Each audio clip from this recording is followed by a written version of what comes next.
Well, I think the role of people of conscience is to do everything they can to liberate Palestine, to bring down the apartheid state, just like they brought down the apartheid state in South Africa and oppressive regimes. And there has to be done through severe sanctions. There has to be complete boycott of the apartheid regime, of the regime called Israel. They have to be, diplomatic missions need to be closed down. There should be no trade allowed, certainly no weapons. I mean, that's how you deal with a state, with a regime that behaves this way. Immigrants, our stories cross borders and truths travel without a passport. Today's episode is that may challenge everything you thought you knew about Israel, Palestine, and what it really means to seek peace. Our guest is Miko Peled, author of Injustice, among other periodicals, activist, martial arts, and the son of an Israeli general. Miko, you were born in the heart of Zionist powers, but after that tragic death of your niece, you decided to look at life differently. Instead of choosing vengeance, you chose truth, hard, controversial, and human truth.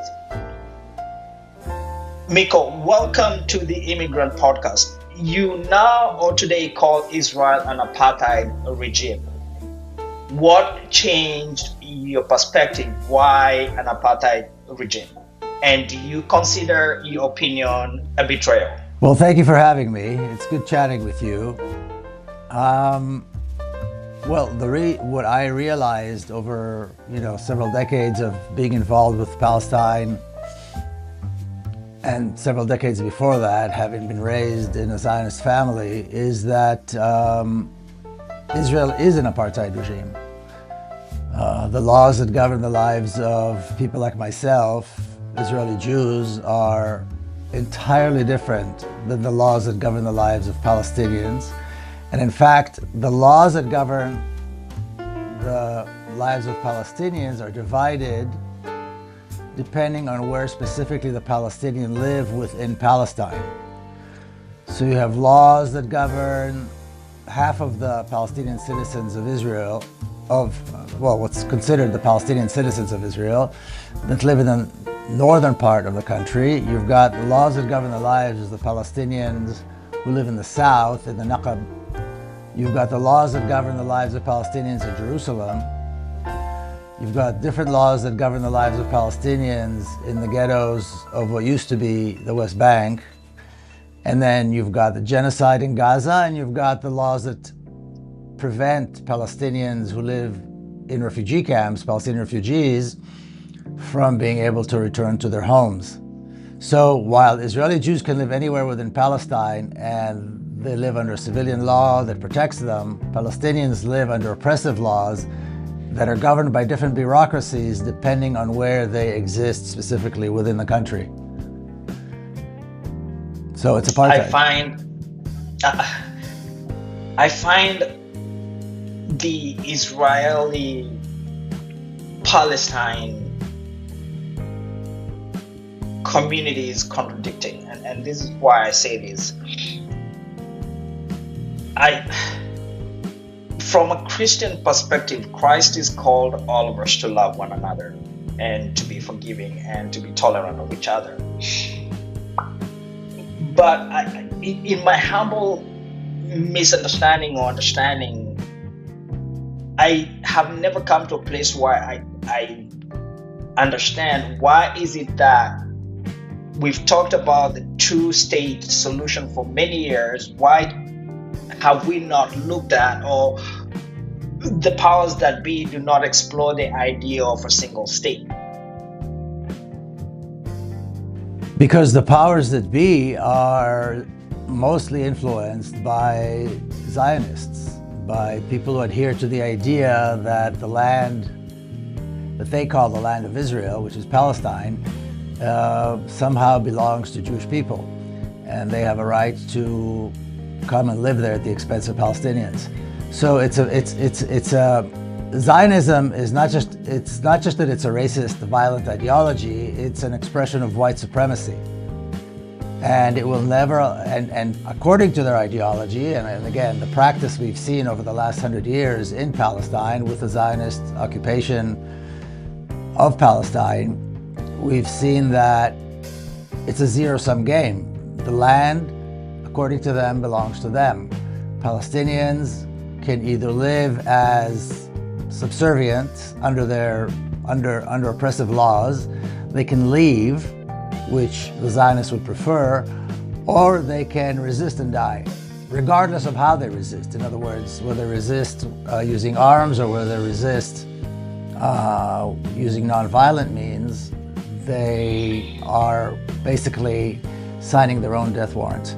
So this is a reality that exists, and it has nothing to do with religion. It has nothing to do with being Jewish or Christian or anything like that. It is a settler colonial ideology.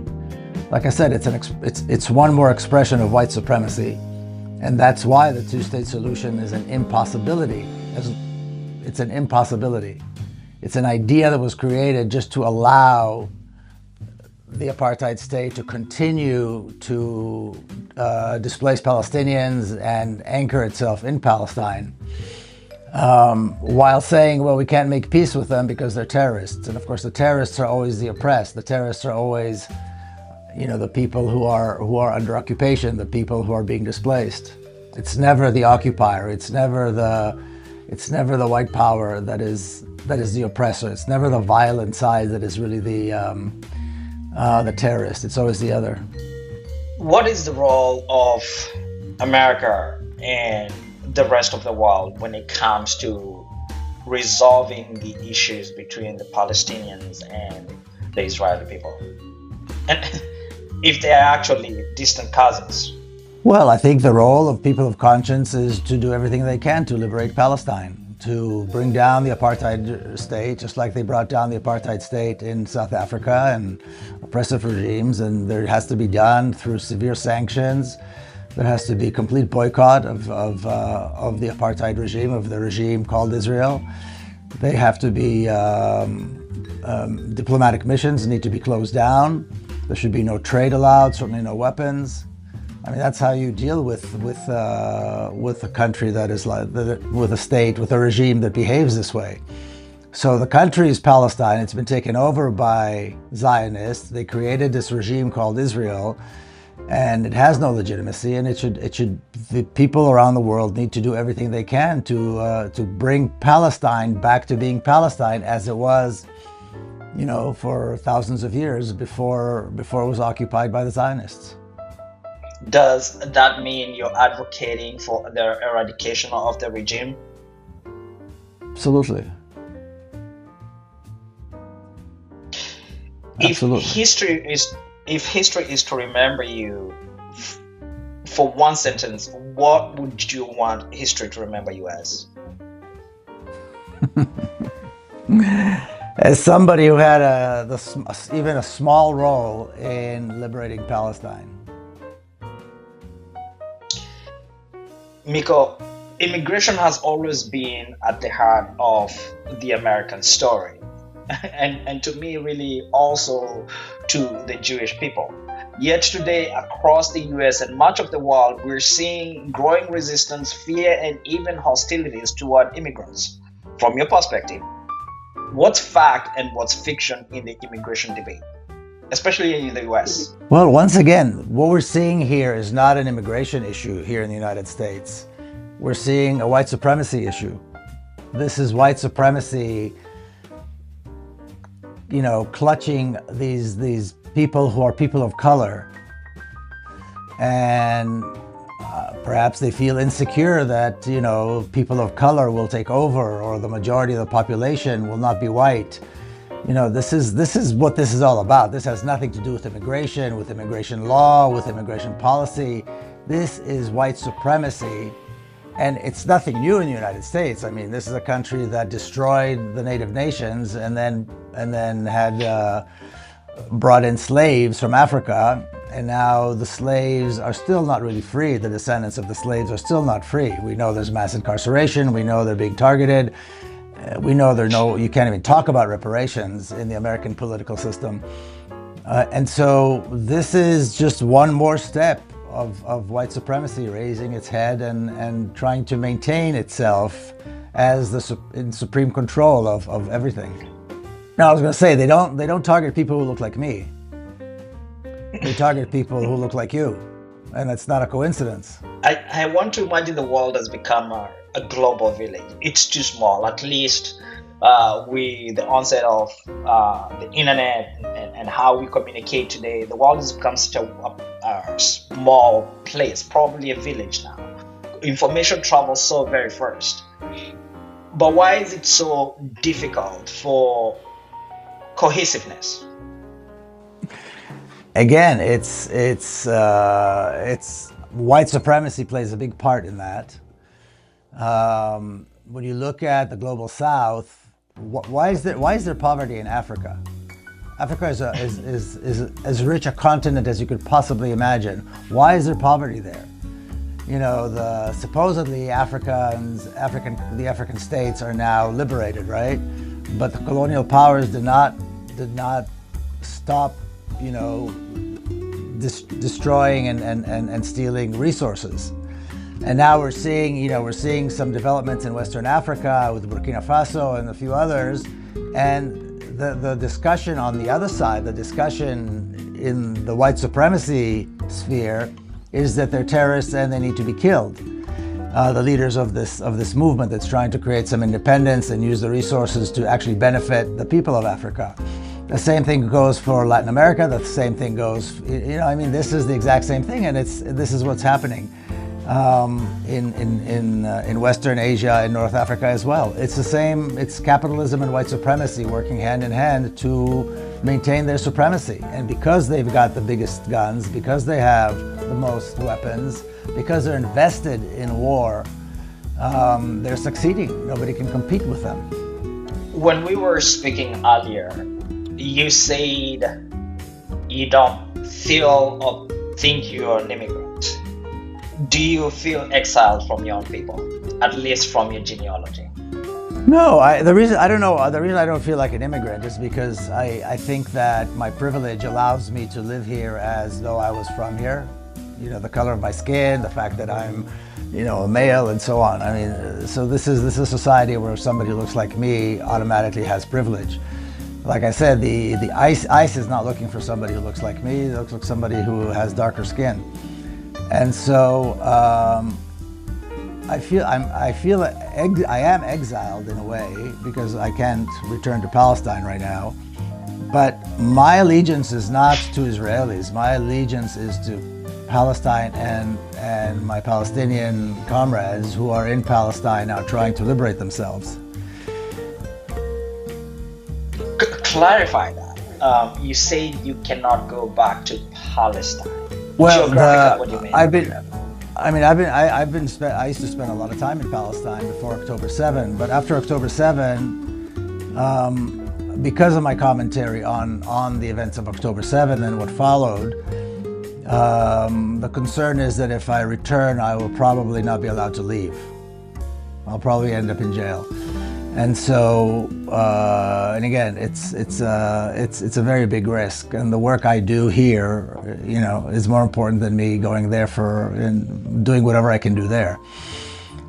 So the reality is that I can't go back right now, but you know, I'm here doing the work that I feel needs to be done.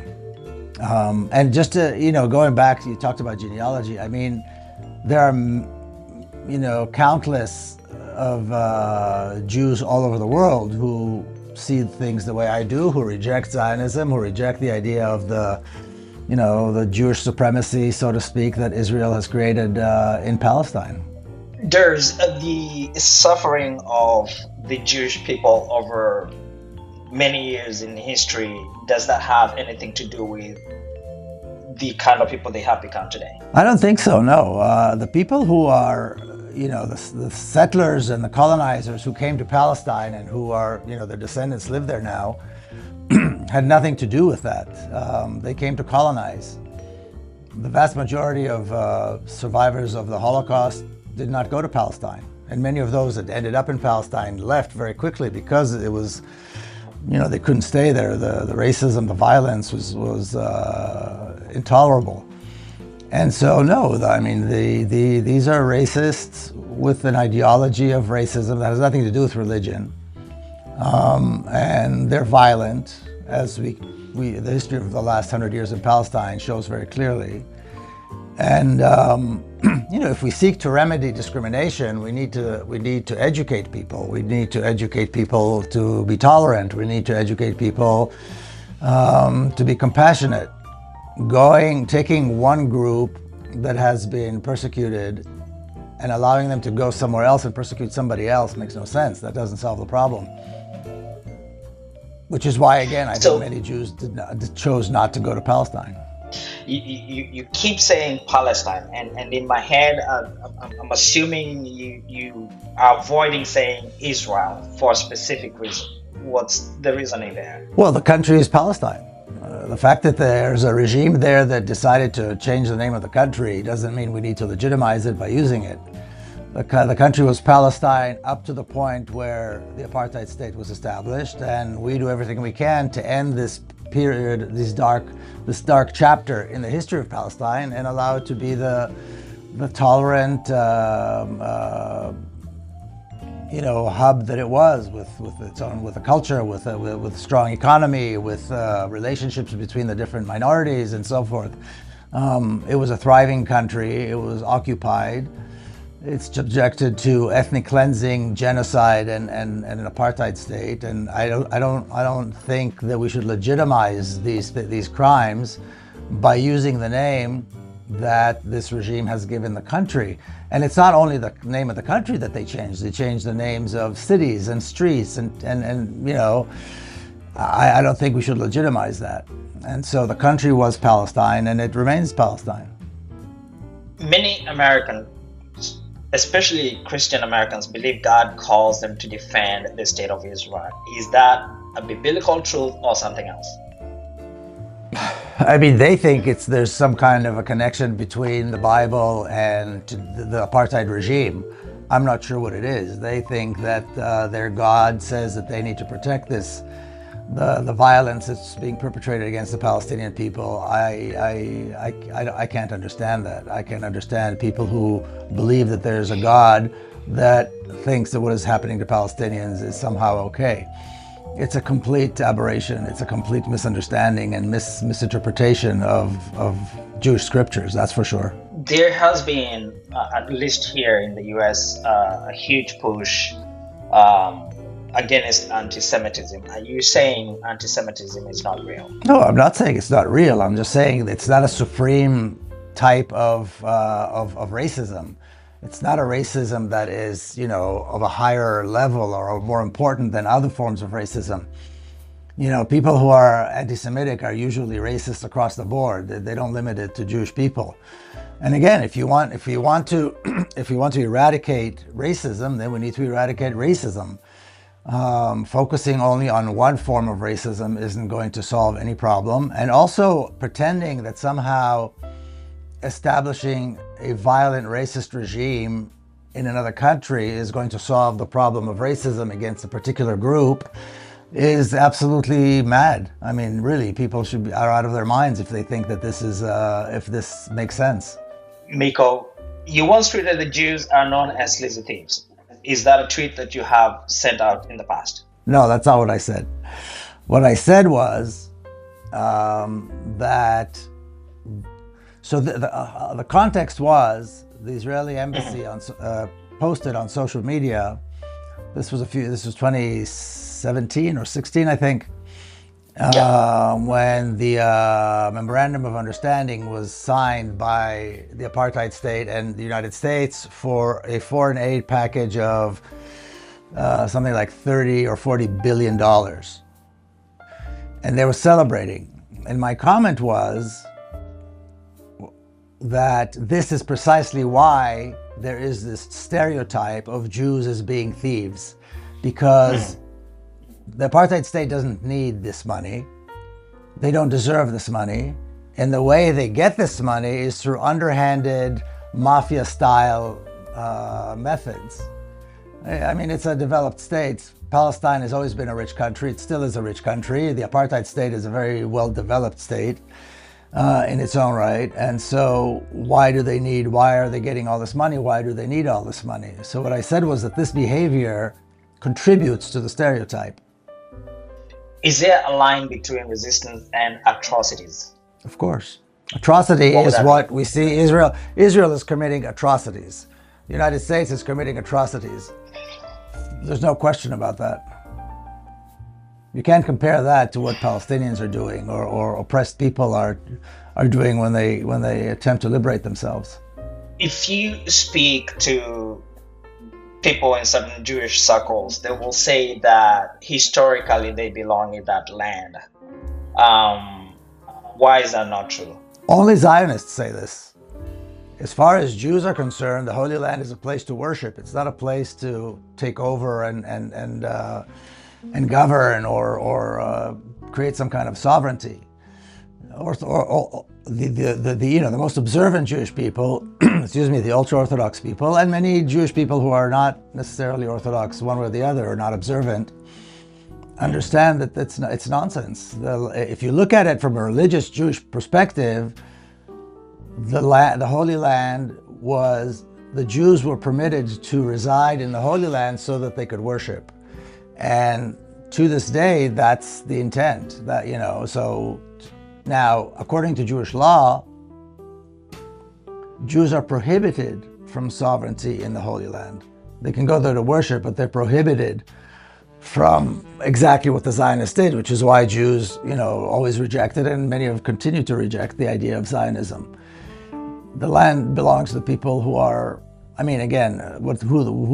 the land belongs to is a big question, but there's no question that it belongs to the Palestinians, if it does belong to anybody, and certainly not to colonizers and settlers who came and forced their way into the country at the expense of the people who already lived there. What's the role of Hamas today? What is the role of Hamas? Hamas is a part of the Palestinian resistance. To the Zionist movement, I am presuming? To the Zionist stealing of their land, to the Zionist occupation of their land, to the oppression of their people. They're fighting for their liberation. It's one aspect of the large spectrum of Palestinian resistance.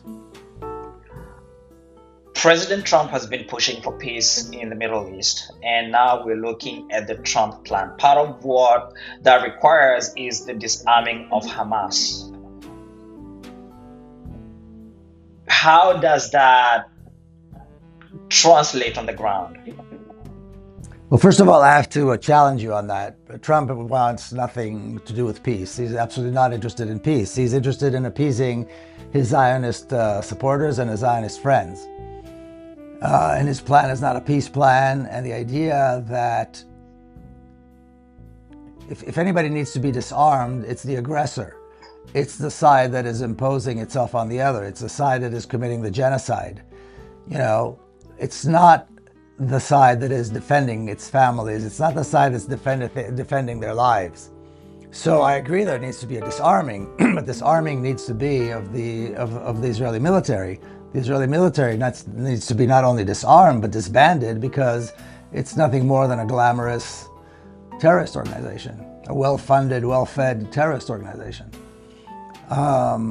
Palestinians will continue to resist however they see fit until they're free. But everything is reversed. Putting the responsibility of the violence on those who are defending themselves from the genocide. Again, it's people, you have to be out of your mind to think that somehow makes sense. You're taking pretense, especially when you take a jab at the IDF, because you served in the IDF, am I correct? Regrettably, yes. Okay, so what changed? Well, when I was a kid, when I was young, I was a Zionist. My father was a general. I believed in the Jewish state, this so-called Jewish state. I believed the mythology that I was taught. I was born and raised in Jerusalem. I never met a Palestinian. And so it's not like, because the segregation is so effective. So I didn't know, but had I had to do it again, I would certainly have refused to serve. Now, I did the mandatory 3-year service, and during the service, I was able to see that this whole idea of a moral army is a complete lie. And that the right thing to do is to, and I encourage others to always to refuse to serve.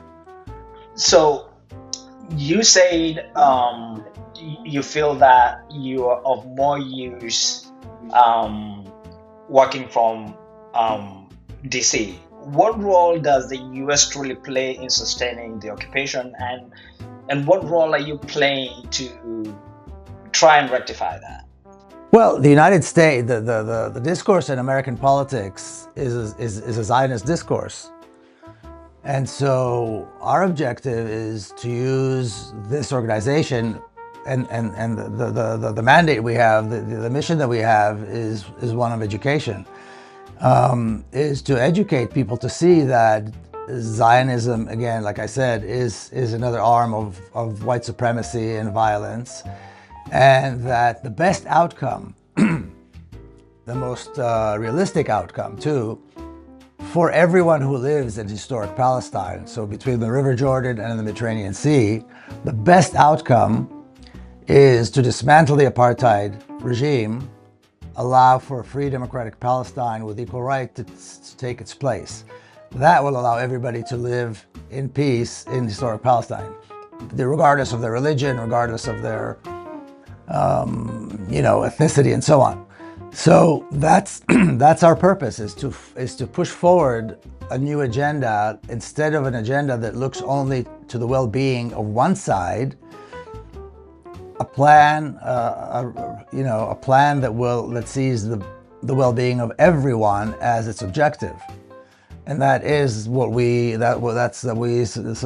subscribe to. This is what we're talking about: a free democratic Palestine on all of historic Palestine, from the river to the sea, is precisely that. And that is the outcome that benefits everyone involved. Many years ago, before I migrated to the US, I lived in a country where there was over 42 languages spoken, which means those are different, about 42 different cultures. But these people learned to live together, and they learned to respect and accommodate each other. Do you think it is a pipe dream between the Palestinian people and the Israeli forming a single state? No, not at all. I think it's realistic. I think it's inevitable. I just think we need to do it sooner rather than later, because Palestinians are being massacred. Palestinians are dying. The rate of the murder of the Palestinians, particularly over the last 2.5 years in the Gaza concentration camp, it's horrific. We need to do this, and we need to do this fast. And you reference Kenya. Correct me if I'm wrong, but the borders of the states throughout the African continent were created by the colonizers, if I'm not mistaken. And so, again, that's why I think you find so many different languages and so forth but I don't think having multiple languages is a bad thing. Yes, absolutely, it's not. Right? And the reason why I was commenting that was because, these people have figured ways to work together, to trade together, and to develop together. And so when you have two people who historically have the same or similar backgrounds, but they're only separated slightly by religion, I just don't understand how it is that we've not figured ways to be able to live together as one people. You're talking about Palestine? Yes. You're talking about Israelis and Israelis and Palestinians. The reason they can't live together is because Zionism is a supremacist ideology. They want to exist at the expense of the Palestinians. They want to destroy the Palestinians. They're engaged in a genocide. There's a reason it's called genocide. It's a reason genocide is a crime against humanity. It's because they want to rid the country of the Palestinian people.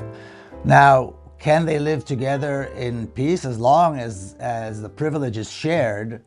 Like I said, Palestine is a rich country. There's no reason for one person to live at the expense of the other. And Palestinians are this whole idea of a single democracy with equal right is a Palestinian idea. It's a Palestinian platform. And I think it's unique, makes Palestinians unique, that they're gracious enough to say, you know what? Of course, we suffered a lot, but now there's these other people here, and the best outcome is for us to all live in peace, but without the apartheid, without the violence, without the racism. And so I don't think it's a pipe dream. I think it's realistic. And the reason it hasn't happened is because one side, the side that has all the power, the side that has control of the resources, doesn't want to. And I don't think, privileged societies and privileged regimes never want to give up, of course. They're going to have to be forced to do it. But I believe that once it's done, I think there can be reconciliation, and the two people can live in peace and create a productive democracy, a productive Palestine that could go back to being the wonderful place that it was. It has a glorious history. Miko, you've paid a price. You've been banned out of campuses in the US. What price have you paid for your views? To be honest, if I were to say that I paid a price somehow, or that I am suffering as a result of my views or anything, it would be disingenuous. I mean, I've gained more friends that I've lost for sure. The community that supports justice in Palestine is made of the most wonderful, thoughtful people around the world, not only here. And I really can't say that I suffered or sacrificed. I mean, that would be completely disingenuous. Thinking about free speech, should free speech be included when it comes to the thought of Holocaust denials? Where would the boundaries be? Well, you either support free speech or you don't. Once you put boundaries on it, then there's no free speech. Now, I know many people who are actually survivors themselves or the descendants of survivors, and none of them are afraid of Holocaust deniers. If their approach is, if somebody wants to deny the Holocaust, bring them over and we'll talk about it. I mean, once you put limits on free speech, then it's no longer free speech. I don't think there's any concern that, Holocaust deniers will somehow, I don't know, erase the experience of Jews who lived through it. If you're ignorant enough and this is what you want to say. I mean, some people say that people of color are inferior. So, let them say it. I mean, it's wrong, it's despicable, but, it's part of it's I suppose the free speech has its downsides, but you either support it or you're against it. It's not like once you put limitations on it, it's no longer free speech. Bishop Desmond Tutu walked South Africa through the path of truth and reconciliation. What would truth and reconciliation process look like between Israel and Palestine? Well, if we follow the example of South Africa, first of all, the apartheid regime had to collapse, and the crime had to be stopped. The crime of apartheid had to be put to an end. So once the crimes of the apartheid regime in Palestine is brought down, it'll be up to the people. I mean, the idea of truth and reconciliation is a wonderful idea, and to a large degree, it did work in South Africa. But I think it's going to be up to the people there and then to decide how to proceed with this. I mean, the crimes, and it was Desmond Tutu actually himself who said that after visiting Palestine, he said, the situation in South Africa was never this bad, was never this severe.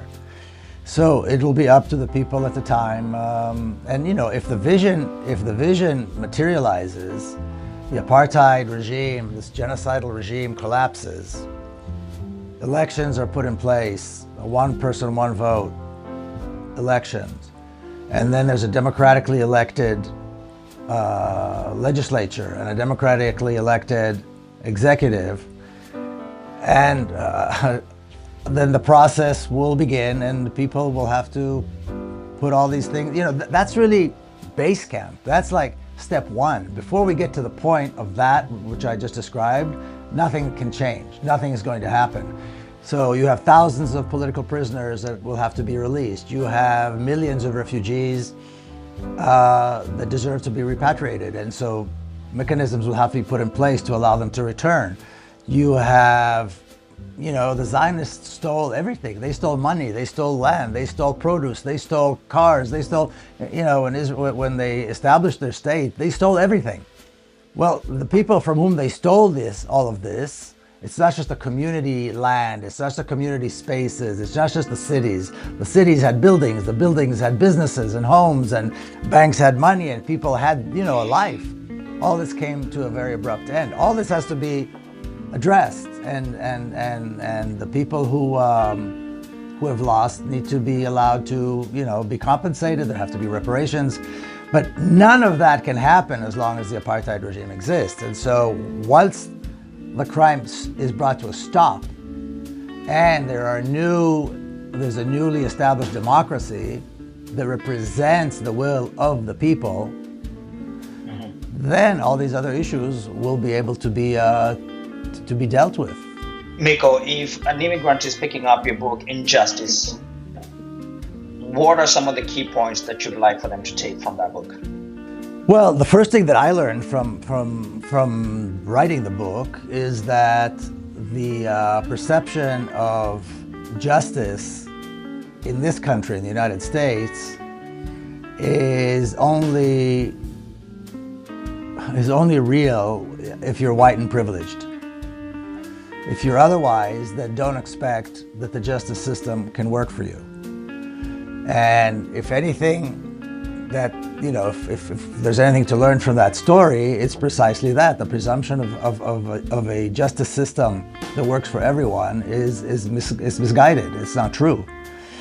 Here we have 5, not just innocent men, but some of the finest people you will ever meet, who are working for the good of everybody, and who are supported by very large communities, brought down precisely because they were doing that. And because they were Muslims and because they're Palestinians, it was very easy for the so-called justice system in America to bring them down the way they did.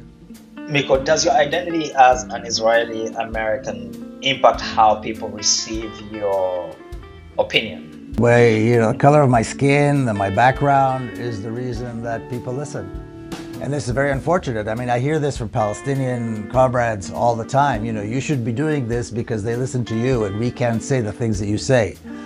Again, white supremacy is everywhere, even in this. I mean, it goes from, if I'm in Palestine and I and a Palestinian comrade are arrested for the same infraction, for the same issue, we get completely different types of treatment. The same thing happens here, and it's all, again, it's going, like I said 1,000 times, it's white supremacy. The same thing happens here. A Palestinian says something, they're either lying, or they're supporting terrorism, or they're biased, and on and on and on and on and on. If I say it, people go, well, somebody who looks like him and with his background, well, then, maybe there's something to be said. And it's not only myself, it's, the Israeli historian Ilan Pappé, and the same thing. He always says the same thing. When Palestinians were talking about apartheid, they were talking about ethnic cleansing for decades. Nobody paid attention. When an Israeli Jew with German background said it, then suddenly it became, more accepted. Not accepted completely, but the idea of the ethnic cleansing of Palestine was accepted. That's the reality in which we live. And so, both he and I and others who are in the similar position, we do everything we can to use this privilege to further the cause of liberating Palestine. I guess what I'm trying to ask is, how do you navigate the emotional and moral responsibility of being from a family so tied to the Israeli state power while advocating for those criminalized by US and Israeli policies? There's no question in my mind that morally this is the right thing to do.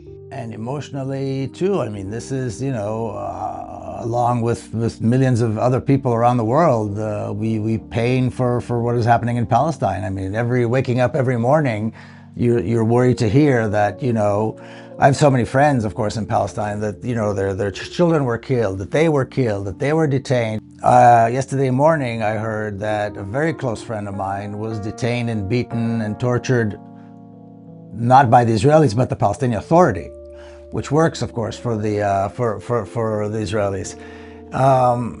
It's terrifying. People die from these things. People have injuries, lasting injuries from these things, and it's not the first time.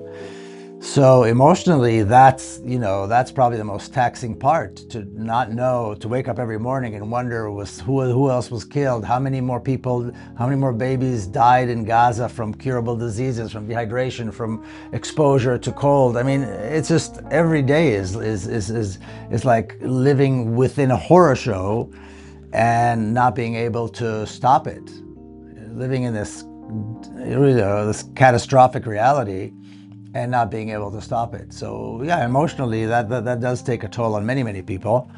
But morally, we know that we're doing the right thing.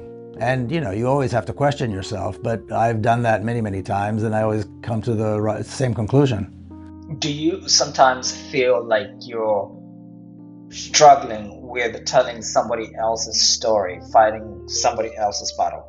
I think the fight for justice and freedom is not exclusive, it's inclusive. I mean, anybody who stands up and fights for justice and fights for freedom, whether it's their own or others, is fighting for the right cause. I mean, Joe Slovo and Ruth First and Albie Sachs and all these many other, white South Africans who happen to also be Jewish were fighting against apartheid. They were close allies and participated in the armed resistance and so forth. So it's got nothing to do with that. It has to do with the fact that we're fighting for the right thing. For me personally, I feel that Palestine is my home. I was born and raised there. My friends are Palestinians. I have strong ties to the country and to the people there, not to Zionism and the Israelis, but to Palestine and the Palestinians. And so it's very, very personal as well. If you had unlimited resources, you had a platform that was available for you, what's the next case or story of injustices you would expose? Wow. That's a very difficult question. I think, what I like to do is I like to look at patterns and find the source of the problem. And I think, again, I don't think I'm telling anybody anything new in this, but if I could expose it to a wider audience, then I think that would be very beneficial. And that is that white supremacy and capitalism are at the source of the injustice and the suffering around the world, be it in, when, look at the history of Africa again. Why is there poverty and strife and war in Africa? It's because of capitalism and white supremacy. They're the ones who've created this reality. What is happening in Palestine? Why are people being murdered, in such a horrific way in the Gaza concentration camp and other parts of Palestine? Why are millions of people languishing in camps without resources? Because of capitalism and white supremacy, because that's what Zionism is. So I think what needs to be exposed is that, and that the struggle of oppressed people is something that people of conscience need to always support, and we should always be on that side. We should always support it. We should always, see ourselves as part of the resistance, as part of the fight, not just expressing solidarity, because that's not good enough. We have to actually participate and be part of that, and that's what I see us doing here, in this organization, Palestine House of Freedom. Miko, tell us a little bit about your organization, please. Sure, happy to. So I've been living in Washington for several years, and it was very noticeable that there is no place for Palestine. There's no Palestinian flag on any official building. Palestine was really erased here, and by design. So in talking to many of my Palestinian comrades in Palestine and here in the US, we decided to create an organization, and our objective was to, first of all, find a space that is high profile, that is where we can place the Palestinian flag, and we found it. This place, we're on Capitol Hill. We are just a few blocks away from the Capitol here in Washington, D.C. We're on Pennsylvania Avenue, so you couldn't really wish for a better place. And we placed the flag and the sign in a way that is, anybody can see it. Anybody driving or walking by can see it. And then we established a space as a community space for anybody who is on the part of the fight for justice in Palestine, and other allies, people who fight for other causes, and we all work together. So we have a large space here, and we let everybody who's within this circle come and use the space for free. We're an educational organization, so we show films that are Palestinians, we have Palestinian speakers, we talk about all the different aspects of Palestine. We're working on a curriculum that we're going to provide soon, which has the culture, the politics, and the history of Palestine using Palestinian sources. We're working to do some outreach to start educating people at the Capitol, people who work in politics. So we do many things. We have very large events here sometimes, again, all Palestine-centered. And we're a nonprofit, so if anybody wants to donate, PalestineHouseOfFreedom.org. We're there, and we, of course, all of our donations are private donations. We don't take donations from any state or anything like that. And it's been, it's a tough struggle, but we have a terrific team, and we have a terrific board, and really very kind donors. And we're, taking it one day at a time. But the plan is to actually change the conversation in Washington, D.C., like I said earlier, from one that is a Zionist-centered one to one that takes into consideration the well-being of everyone who lives, again, not only in Palestine, but in Western Asia and North Africa. Do you feel America is headed toward a more political repressed nation, or have you seen signs of hope that public consciousness is shifting?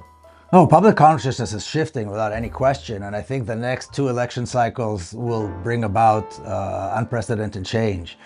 The campaign slogans that are the most popular now are no AIPAC money, no money to Israel, and the genocide. And younger politicians, following very much the model of Mamdani in New York, are getting huge support for using with these 3 campaign slogans. And anybody that, that's the first thing they say: we don't take AIPAC money, we don't take AIPAC money. So that you have the old guard on both parties that still maintain this loyalty to Zionism and white supremacy. And then you've got a whole new generation of politicians coming up who are rejecting it and are seem to be doing very, very well, getting a great deal of support. So I think that the elections that are coming up, the midterm elections, we're going to see some very positive changes. And then the ones after that, the presidential elections, I think too, the debates are going to be entirely different. Palestine and Israel have been in conflict for a really long time. What's the biggest misunderstanding the world still has about this conflict? Well, first of all, that it's a conflict. It's not a conflict. I mean, it's not a conflict. It's a settler colonial movement that is committing genocide against the people of Palestine. And Palestinians are doing everything they can to resist, mostly, like I said earlier, mostly using unarmed means. But and so when people think it's a conflict, people think there's some kind of a symmetry between the 2 sides. People like to believe that there's a symmetry between the 2 sides. There isn't. You have a brutal oppressor, you have a brutal colonizer, you've got a genocidal regime that is racist and violent, that is destroying the country and destroying the people. And then you've got the people who are fighting for their liberation, fighting for justice, fighting for their families and their homes and so forth. So that's probably the biggest misconception about Palestine, and that there's somehow a Palestine and an Israel. There's no such thing as Palestine, Israel. There's Palestine. Or if you want to recognize the apartheid state and you want to call it Israel, fine, but then you need to own it. You need to own it. You need to own the genocide. You need to own the crimes against humanity that are perpetrated by this regime against the Palestinian people. And some people honestly think that's fine. Some people don't have a problem with that, clearly. But it's a question of values. If we care for justice and liberation and humanity and human rights, then you cannot call it Israel, because Israel is a regime that is opposed to all of that. Then you must call it Palestine and respect the people of Palestine, the Palestinian people, and call their country by its real name, which is Palestine. Calling it Israel is legitimizing the crimes against humanity, the crimes that the Zionists are committing. Christians in America definitely have a role to play when it comes to policy, government policy for the Jewish state. If you had an opportunity to reach out to them, what is it that you would want them to know, to look within, to find ways to find a solution for the Jewish people and the Palestinians? So first of all, it's not a Jewish state. It's the apartheid Zionist state. I think it's wrong to mix Jews into this, because this has nothing to do with Judaism or Jews. These racist genocidal regime happens to be made of Jewish people, but that's not the issue. And you're talking about the Christian Zionists, the fundamentalist Christian Zionists, and to be honest, I don't know if they're approachable, but if they, in their wildest dreams, imagine that there's a God that would condone what is happening to the Palestinian people, then what else is there to say? I mean, it's madness. To me, it's just like madness. What are you going to do? You know, if they don't have compassion, if they don't see humanity across the board, regardless, then that's their problem. And again, this has nothing to do with Jewish people. This has nothing to do with anti-Semitism or Jewish people. Jewish people have been a religious minority throughout the world for 2,000 years. And in many places, they were thriving. They were thriving around the Arab world. They were thriving in the Muslim world. They were thriving even in Europe. There were periods, of course, of terrible anti-Semitism, but by and large, Jewish communities were thriving. And so it has nothing to do with the Jews. It has to do with whether we accept violence and racism or we reject it. And then again, it's like you have to pick a side. There's no middle ground here. There's no place to, you either support racism or you reject racism. It's like you said earlier, you asked me about the freedom of speech. Well, either for it or against it. There are no shades of gray here. Miko, are you saying there's no middle ground at all? I'm saying on this issue, there's no middle ground. No, you either support, it's a values issue. You either support racism and violence or you reject it. If you reject racism and violence, then you should reject the apartheid regime called Israel and support the fight to liberate Palestine from the regime. Then you'll be able to see Israelis and Palestinians. Then you're really allowing Israelis and Palestinians to somehow build a future. Again, not that there's any symmetry. There's going to be a lot of, compensation that needs to be done for the Palestinians. But still, it's not impossible. Palestine is a rich country. But you have to pick a side, and you need to look inside yourself. You need to check with your values, and then apply that to your politics. Apply that to the fight, to the struggle. There's people always say, is there hope? Is there not hope? Well, hope is something that we create. Hope doesn't come down from I don't know where. We create hope. So we need to create the hope that we believe in and then fight for it. And that hope we create based on our values. Miko, as I said earlier, when we began this conversation, I was expecting we would get into controversy, but instead, I hear compassion from your voice. I hear clarity. I did not expect to feel comfortable. I expected to feel conflicted. Rather, now I feel there is an opportunity. And maybe that's the point of our conversation. Please tell our listeners where they can find you on social media and where they can find your books. Well, I have my own social media platforms on, all the social media platforms, and PalestineHouseOfFreedom.org, Palestine House of Freedom, or if you speak Arabic, Dar al-Hurriya. We're on social media, we're on Instagram, we're everywhere.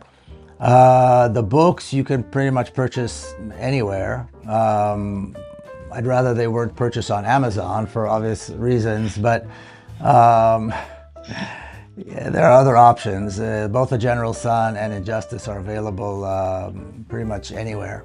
And so people are welcome to, and there's also MikoPeled.com they can go to. And we also have them here. When people make a donation, they get a gift. And so they can get that as a gift if they want. So there's lots of ways to find the books, and on social media you can see we have a YouTube channel, we're on Instagram, like I said, we post videos several times a week with commentary and interviews, and if anybody is local, anybody is in Washington DC, please come and visit. If you're ever in the area, please come by. Immigrants, Miko Peled. Miko, truth isn't always symmetrical. Peace isn't always polite, but when people like you are willing to risk reputation, family, your homeland to ask a better question, we owe it to ourselves to listen, even when it's hard. If you felt uncomfortable, I certainly did when I was preparing for our conversation. Growth lives beyond the difficulty of what you've always interpreted as truth. My name is Martin. I am the host of the Immigrant Nation podcast. Before we sign off, Miko, what do you want the world to know? That liberation of Palestine is the call of our day, of our generation. Just like in the past, there were other causes that everybody worked for, that everybody believed in.